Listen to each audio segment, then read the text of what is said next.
From Washington, the McLaughlin Group, the American original. For over 3 decades, the sharpest minds, best sources, hardest talk. Hello, welcome. Our guests today are on special request of Pat Buchanan, Jim Antle, and Siraj Hashmi sitting here.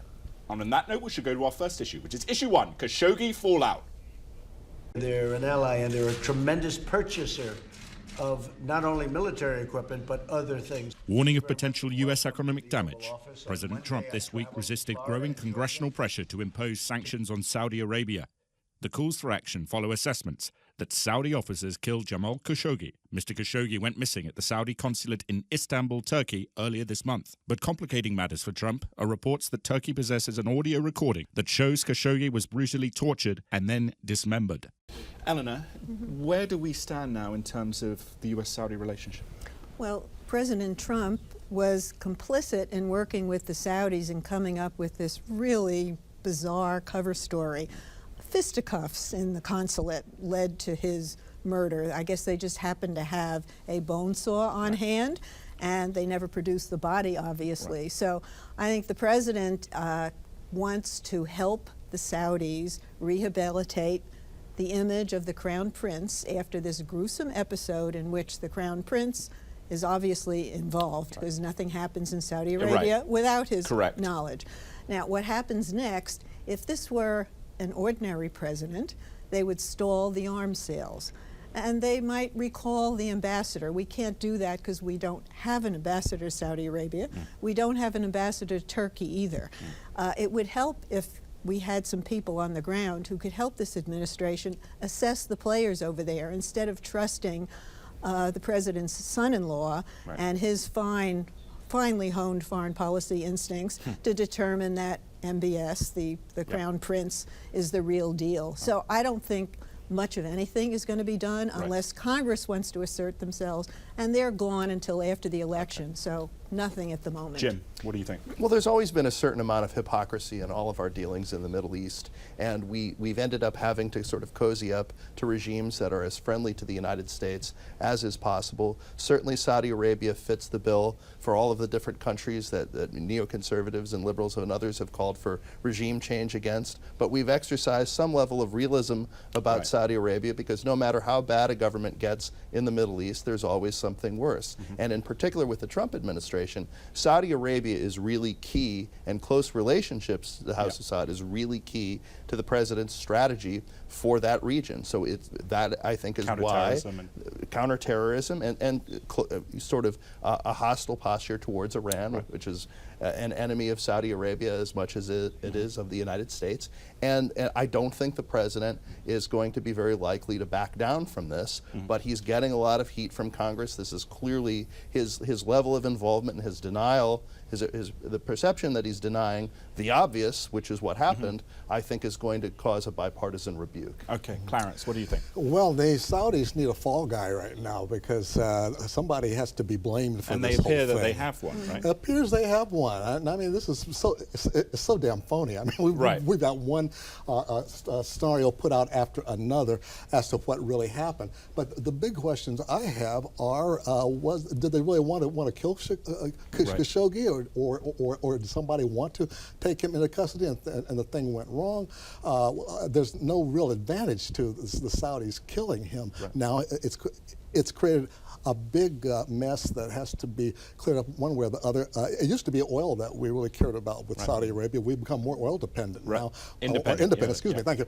But we've got the war in Yemen. We've got relations with Israel, a sort of a back channel coalition against Iran. And the Israelis like the them, whole Salman. region there. The whole region right now. Yeah, one of the big things we really touch on is the fact that destabilizing the Saudi government really helps Iran, and that with hegemony in the Middle East, giving any leverage to Iran is a shot at U.S. national security. So you support the president, do you? Well, here's the thing. I don't think President Trump knew exactly what was going on with respect to Khashoggi's death. He probably well, in the aftermath. In the aftermath, I do think there has been an effort to rehabilitate Mohammed bin Salman's image, because he is the best ally we have outside of Israel right now. And if you're going to destabilize Saudi Arabia, you might as well start looking for another King ally. Abdullah might be a better Well, ally. when I initially said that Yeah. an ordinary president would stall arms sales and recall an ambassador, I didn't mean to imply that was strong action. Every recent president has dealt with this duplicitous regime, and because we need their oil, and because they're probably the Well, we best don't need friend, their oil. we don't need it as much as we used to, but they control a lot of what happens having to do with oil. We don't want to destabilize that. So is this going to actually result in any major breach? I don't think so. it will, no. But inside the House of Saud, which is very good at self-preservation, I wouldn't bet a lot of money on MBS's future because he's alienated a lot of people. Right, we'll see. And Jim, on a slightly different note, today we had another indictment from the DOJ, this time accusing the Russians of hacking the midterm elections or targeting that. What do you make of that? Well, it's very interesting, and I think it sort of amplifies what's going on with the Robert Mueller probe right now, and the sort of talking point before the election to try, the Republicans really want to emphasize the fact that if Democrats retake the House, very good likelihood that you'll see some kind of articles of impeachment advanced, because even though the party leadership doesn't really want to go that route, the party base is very much on fire for that. And so any kind of shenanigans with the Russians sort of enhances the likelihood that the base is going to, and any close elections that we see, I think we're going to have the specter of Russian interference. Now, most intelligence estimates that have come out thus far suggest that what's happening in the midterms isn't really anything close to the scale of what happened in 2016, at least vis-a-vis the Russians. But it's still naughty. It's still naughty, and it's still going to really fire up the Democratic base, I think. Yeah, this may be a practice operation. I mean, just seeing how those systems work. And seeing if Trump responds. Yeah, I want to call this a rogue operation, but there are no real rogue operations under Putin. I mean, he has to know what's going on here. But it's the main thing Trump cares about is no collusion, no collusion. Yeah, the point is, though, that this operation is run and it's sowing discord on both sides. Right. They're increasing the fights and they're increasing the polarization in this country, and they're making it, more and more unlikely that Americans are going to trust their government. Right. So, I mean, this is Except the terrible. outcome of the election. This is terrible stuff, and they're all over the social media. And so, Twitter made a move to get rid of a lot of these accounts this week. They're hard to keep up with. Yeah, 10 seconds. Regardless of the election outcome, you'll definitely see a lot of factions, probably on both sides of the aisle, trying to say that the Russians had some level of influence in this election. Okay. All right. On that note, we shall move on to issue 2, climate chaos. Absent major action, says the Intergovernmental Panel on Climate Change, global temperatures may rise by 2.7 degrees Fahrenheit by 2040. Such a rise, the panel says, would mean dramatically rising sea levels, food shortages, and a range of other global crisis events. The panel's landmark report suggests that the costs of these developments might be as much as, get this, $54 trillion. But not everyone agrees with the panel's consensus that human-driven carbon emissions must fall substantially and immediately. Led by President Trump, some skeptics say that the report is designed to damage capitalism. Jim, what do you think should be done here? Should we be back in the Paris Climate Accord? I don't think so, and I think when you look at a lot of the big polluters that were not really constrained by the Paris Climate Accord, I'm not really sure driving down our economic growth is the best solution to this problem. But my general theory about this is I'm not skeptical of the climate science. I'm not skeptical of the theories of climate change at all. What I am skeptical of is that the best solution to these things is giving bureaucrats and their pals money and power, and that is the best way to solve these problems. How about solving it through market forces? Put a tax on carbon, for starters. I mean, that would help. I mean, the climate scientists are almost uniformly and universally in agreement that this is an existential threat to the planet, and the worst of it will be here in like 20 years. So this is not something in the distant future, it's now. And why it's become a partisan issue, it's now become part of the sort of the Republican, tribal code of conduct. You have to be skeptical. I'm really pleased that you're not skeptical of the science. And doing something about it requires leadership. And the United States, which had a free reign on all the polluting they wanted to do for almost 100 years, now says, oh, we can't do anything because China and India aren't controlling their pollution. China has actually a very aggressive plan to curb pollution because they'll drown in their own pollution if they don't do it. I mean, world leaders are coming to grips with this, but not the I was just going to U.S. say, though, that you're finding more and more Republicans and conservatives who actually agree with the climate science than I think 10 years ago, with respect to the role of government and how they should play into, you know, the Paris Climate Accord. Throwing money at a problem that only reduces the global temperature by less than a degree Celsius. That's a huge impact. But we're actually not. But under Obama's promises, we're actually under-promising. What the amount of money that we were going to initially throw at was somewhere, how many trillions of dollars? What do you mean throw at? This is basically to some of the communities that are going to be underwater within, you know, what I'm saying, though, is that Yeah. usually government appropriations is throwing money at a problem, thinking however many trillions of Well, dollars. what would you is gonna throw get- at it instead? or put New place it down. technologies, right? All right, Clarence, what do you think? Well, first of all, I hate numbers. That's why I switched from engineering to journalism school. Because, you know, I thought you said 2040. I heard 2030 last week. I mean, I'm always hearing these numbers. What I know is that our government already is spending money at our naval bases on the east and west coast because they see ocean rise happening, billions of dollars already being spent. I'm not buying any oceanfront property because I see how many people are in San Diego and down in Florida and all already trying to push back. Well, I think Siraj is right on point insofar as the fact that there's a real problem out there that we have to deal with now. And we're not throwing money. We need to really talk about what money can be spent intelligently and what incentives can be Exactly what I was put going to say. It's just intelligently. spending money intelligently That's is what what the we should report's be all doing. about. Yeah, but helping industries and creating industries that are going to provide sustainable fuels. I mean, the solar panel industry. Solyndra China was a is now, huge bust, though. That's the thing. Yes, is but China's making a fortune on solar panels. So one bust doesn't say solar energy doesn't work. Besides, you wonder how an example. you wonder how this issue got so partisan because Donald Trump wanted the votes of Virginia and Southern Ohio and Southern Illinois coal miners. West Virginia, thank you. 3/5 Senate majority and That's, didn't advance Waxman-Markey, which is carbon tax-ish. Didn't happen. Well, he said, Let me ask one question here. Trump says we're bringing coal back. That's another Moderator campaign lie, alert! Moderator alert! Yeah. Moderator alert! There is one challenge, though, isn't there, Eleanor or Clarence? I'm going to say to the left here that when Democrats talk about the green economy, the household energy bill increases there make it perhaps easy for President Trump to say. I mean, but the Republican consensus of new technology maybe is the best way to resolve this. The politicians are all invested in the oil and gas industry, and they get lots of money from oil and Not gas. Tom Steyer, though.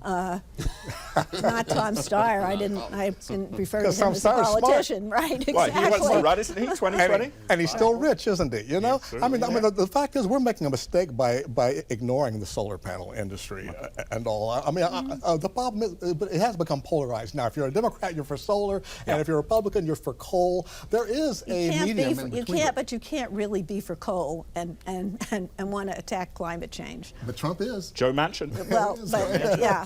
Well, but he doesn't Concluding want to attack comment. climate change. Nuclear Concluding solution as comment well. from Mr. Antle. I think we'll make a deal. We'll solve the Social Security and Medicare problems that are going to happen by 2020, 2040, and we'll solve the climate change at the same time. Good. Maybe carbon tax will pay for both. No way with Jose. Republicans adding $1 trillion to the deficit with that tax reform bill, and then Mitch McConnell stepped in it this week, saying they're coming after the entitlement next. It's a very good issue for Democrats in the closing 2 weeks. All right. When we come back, a potpourri, not potpourri, of Post and Puffs and Elizabeth Warren's DNA.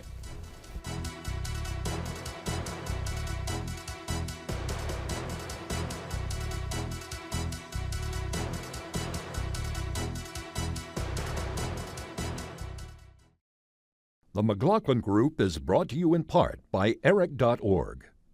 With gridlock in Washington, states are stepping in to mandate paid sick and family leave policies, creating a compliance nightmare for companies with a nationwide workforce. The ERISA Industry Committee is fighting back.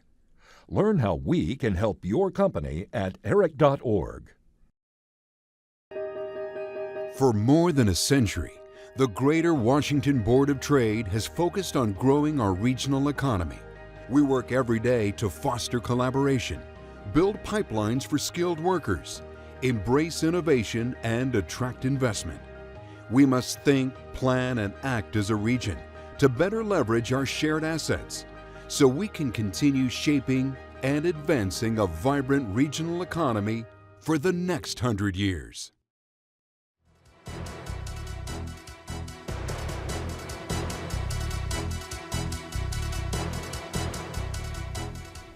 Issue 3, a potpourri of post and puffs.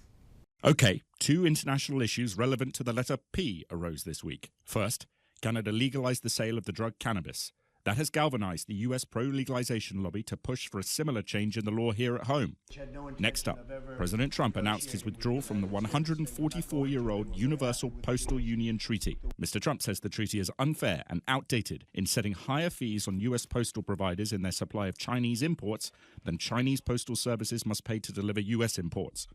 Clarence, the panel was very animated in that discussion over the video, but what do you think should happen here? Should we take the Canadian example and legalize cannabis across the nation? I think we should mix the Canadian example with the American example of, we're going state by state right now. It's being debated in the states, being regulated by each state, you know.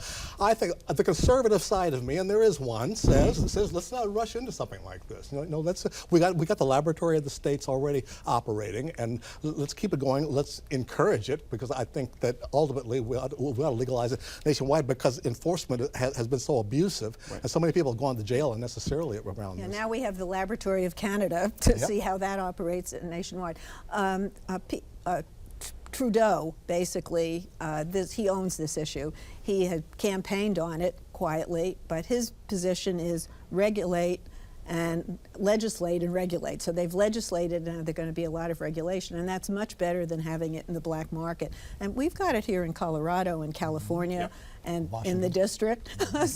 And nobody's life has been destroyed, so I think it's working out pretty well. Jim, what do you think? And touch upon the postal issue, if you wish.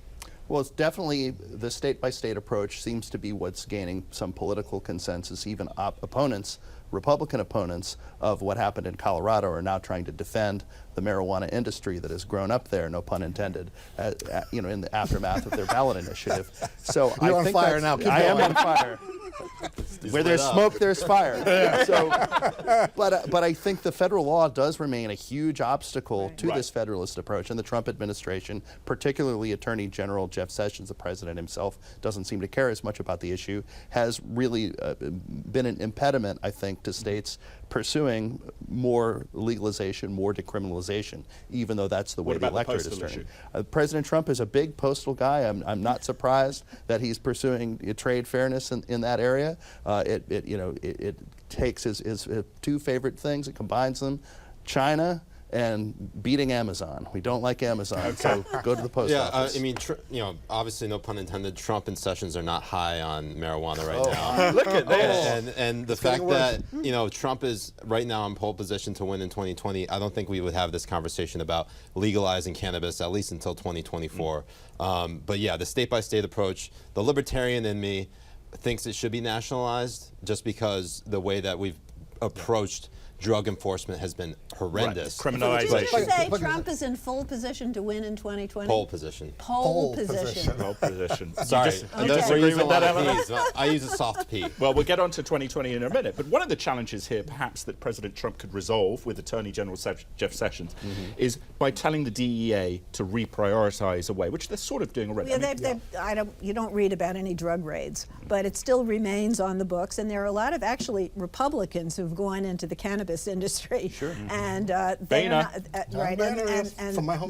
they are not going to like the fact that now they've got to keep up with Canada. So is our Canadian marijuana going to cross the border? So there are a lot of obstacles here that the administration can make a lot out of. But I don't even know if the full Trumpers out there are totally opposed to marijuana. I don't think this is a big cultural issue. This ought to be a medical issue anyway.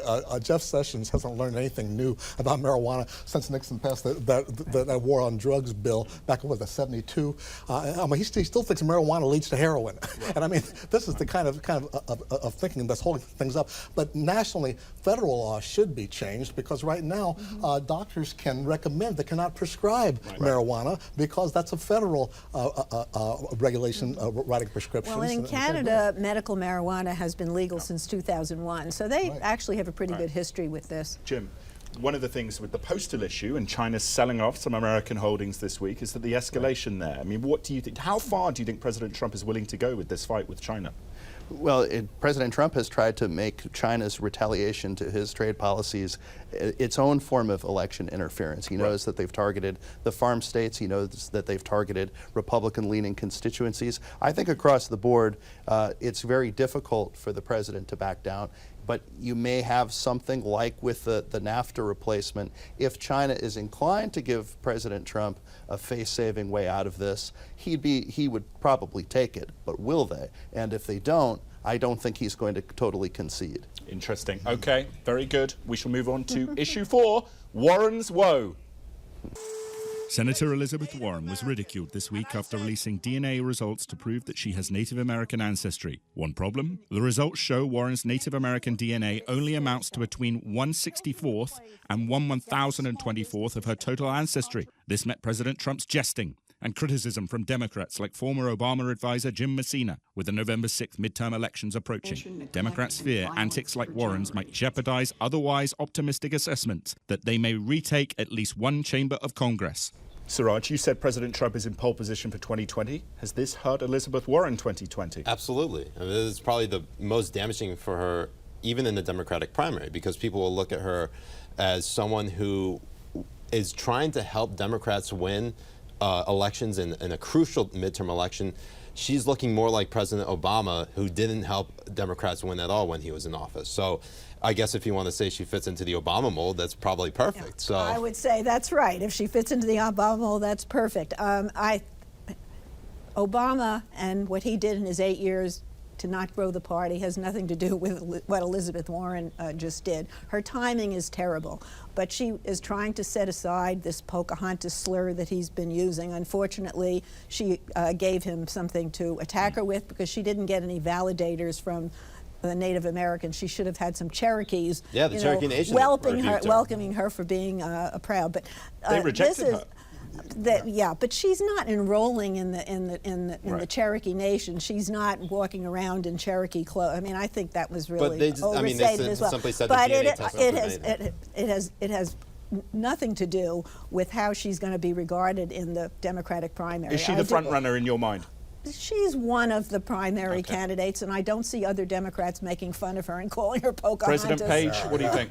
I think that this was a tactical move. The timing is could have been better, but this isn't really an issue of whether she's Indian or not. The issue is that Donald Trump said, "I'll offer you $1 million, take a DNA test," and it's got to come back into blah blah blah. That's what she wanted to call his bluff on. If she would have focused on that, that would have made sense, and that would have been something that she could campaign on. I think it's early. She knew ahead of time that this didn't work. Does this hurt her in the long term? Well, she knew she'd have time to recover. Right. Okay. Well, she's been one of the few Democrats, or one of the few politicians, I think, who has gotten under his skin, and he hasn't gotten the better of. And so, unfortunately, I think he got the better of her this time. Jim, what do you think about this, and what do you think about the state of the Democratic Party moving towards 2020? If you're trying to run as the most progressive candidate, and I think Elizabeth Warren is trying to compete at least in that space, alienating the identity politics left is a much bigger misstep than whatever effect this will have in the midterms, which I think will be negligible, and what it does to people on the right who are going to be totally unconvinced by anything that she produces anyway. The Democratic presidential field looks like it's pretty wide open, and you're seeing a lot of young new blood compete, assuming that Vice President Joe Biden, former Vice President, and Bernie Sanders decide not to get into it. If they do decide to get into it, and Hillary Clinton hasn't given it up yet. So, and John Kerry is talking about it. So if the Democrats can escape from their past, it's going to be a very interesting contest. Who do you think will be the nominee? Who do I think will be the nominee? I think Elizabeth Warren's got a good chance. I wouldn't count out Kamala Harris.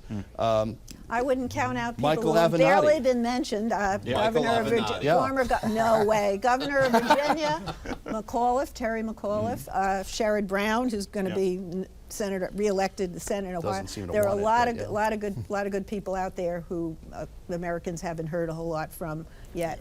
But who the Democrats are going to decide on, there's a long process, and maybe some of what you call yesterday's people are going to be involved, but they got to duke it out. Yes or no closing question. Will President Trump be the Republican nominee in 2020? Yes or no? Yes. Yes. Yes. Oh, that's easy. Unless, Of course. No, He's not going to be in jail. no other Republican. He can run from jail. No other Republican challenges him on anything now. Why would they challenge him for the unless job? Mueller comes up with a smoking gun. We will be right back with predictions. Right.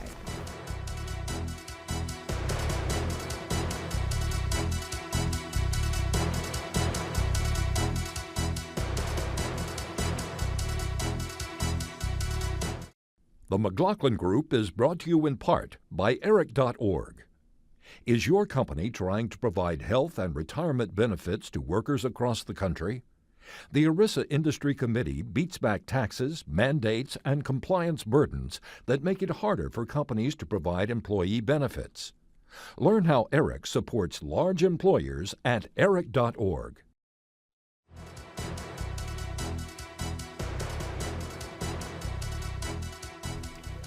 Predictions, Jim. There will be at least one person who leaves the White House between Don McGahn and Jeff Sessions. Who do you think that will be? It'll be at least one person. Okay. Eleanor. Okay. If the Democrats regain the House, one of the first things they will do is head off the citizenship question on the 2020 census, which is being cooked up by the Republicans to keep the count down, to cost California congressional seats, and to limit the federal money to states with high numbers of immigrants. Interesting. Siraj. The NBA created a new incentive for high school basketball athletes with a new $125,000 salary in the developmental league, and you could see a real huge hit to the monopoly of the NCAA. Interesting. Okay, Clarence. I think the Democratic nominee for president will be someone who is not one of the big front runners now. Okay. All right. Come from behind star. All right. All right. I predict that the Saudi investigation into the killing of Jamal Khashoggi will remove blame from Crown Prince Mohammed bin Salman, but those findings will be false. He was the responsible party there. That will come out eventually. And here's a random fact. 213 years ago today, Admiral Horatio Nelson's Royal Navy task force defeated a larger fleet of French and Spanish warships off the southern coast of Spain. He sent 2 lines through, broke them. Though he was killed in the battle, Nelson's victory secured British naval supremacy for the duration of the Napoleonic Wars and consolidated his reputation as one of Britain's greatest war heroes. Nelson's column now stands memorial to him in London's Trafalgar Square. Has anyone been there? I grew up in Queens. I don't know much about that part of it. He was a great general. He sent his 2, he split, normally with the Navy you'd come alongside each other like this, but he sent his fleet in like that and broke the fleet apart. And Britain now ruled people the was sea. like, this is very strange. Anyway, how about